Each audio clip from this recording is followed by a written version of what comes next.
here. Okay, so let me go back to my color correction demo. And it's going to take a sec to sort of show up here.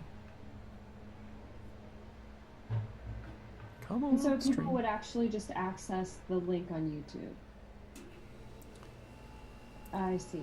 And then what I'll do is I'll copy this, and then I'm going to put this over in our Zoom chat.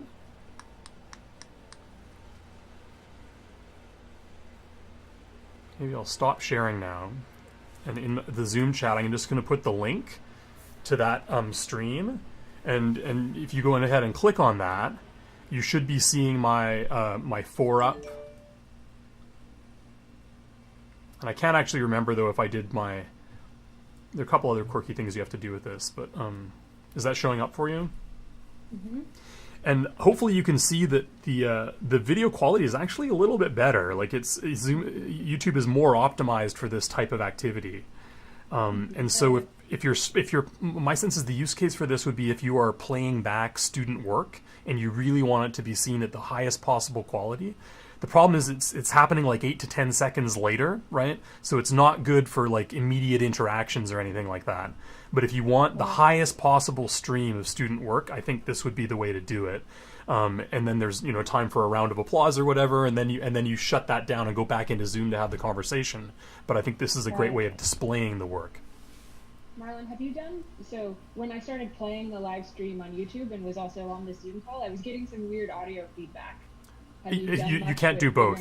No, yeah. So you'd have to you'd have to tell the students, because otherwise you're hearing two versions of it. And then if I'm being picked up, like the version of me that's playing in your world feeds back in, then you can get feedback loops, even if it's 8 seconds apart. So I'll end the stream. It's not the most interesting stream. The other cool thing about the stream is just like I'm sure if you watched live streaming things, is you can like drag the playhead backwards if you miss something or if you want to rewatch something, and that could be useful in certain contexts as well. So if I'm the instructor and I'm playing student work, sorry, I'm just trying to make sure I understand the audio thing. Like, I would mute myself on Zoom so that my only audio was coming through the live stream. Or I also might tell everyone, hey, we're going to take a break on Zoom right now, and have everyone turn their Zooms off, which I don't think is bad, to be totally honest, right? Or people are watching it on a second device.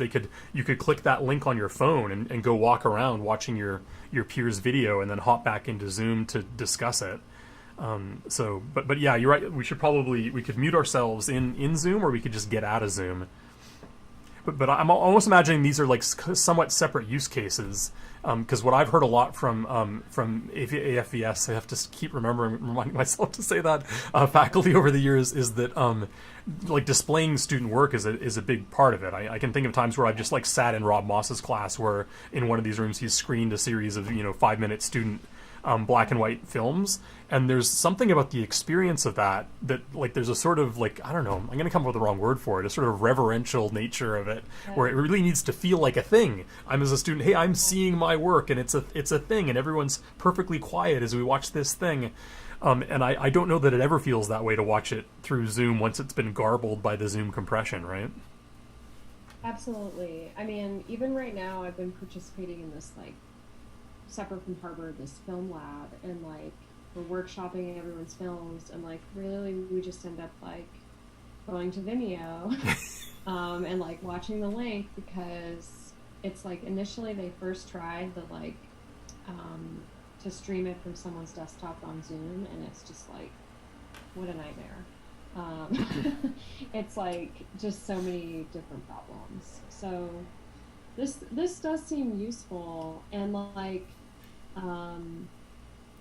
do you need to go through, okay, I have two questions. One is, do you need to go through OBS? Like, could you just live stream from like, I don't know, a QuickTime file on your computer? Yeah, oh yeah, totally. So the OBS would be more because it allows you this ability to put multiple things together, right? In the way that like Premiere or Final Cut or Avid or whatever, right? Like the whole point is you can take a whole bunch of stuff and cobble it together. Once you have one thing already that you've edited elsewhere, then it's not a big deal to play that back in different ways.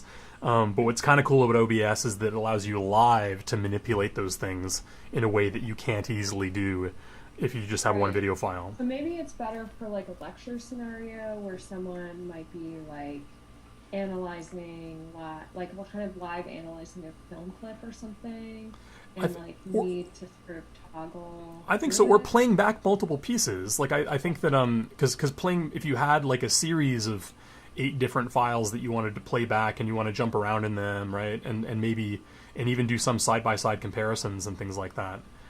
But I'm agreeing that it's probably not something you do frequently. I feel like to be honest, I'm wondering if maybe in this term, if we were to try to help people with it, we should more recommend that this is kind of for like a final screening or like a midterm Right. review screening, like it's something that happens once or twice a term. And then if they love it, then and we're still remote next term, then we start thinking about using it more frequently than that.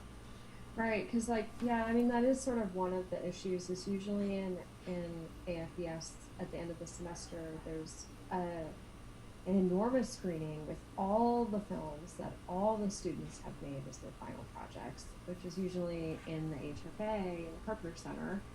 And so yeah, I think one of the sort of longer term question, I mean not so long, but for the end of the semester is thinking about what could replace that.